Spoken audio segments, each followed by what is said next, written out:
প্রকৃতির কি অপরূপ সৌন্দর্য আমাদের বিলে। চতুর সাইডে শস্য লাগানো, তার ফাঁকতে ফাঁকতে টমেটো গাছের ফাঁকতে ফাঁকতে শস্য, এবার তার ফাঁকতে ফাঁকতে কুমড়া গাছ। কত সুন্দর দৃশ্য! সকালবেলা হলুদের সমারোহ আমাদের বিলে। টমেটো গাছ টমেটো পাইকে পাইকে যাচ্ছে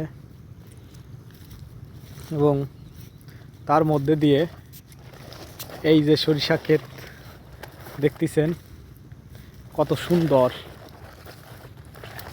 সুন্দর ফুল, সবুজের ভিতর হালকা হলুদের ছোঁয়া, কতই না সুন্দর লাগতেছে। কত সুন্দর দৃশ্য! হলুদের সমারোহ আমাদের বিলে, গেরের আইলে সরিষা লাগানো।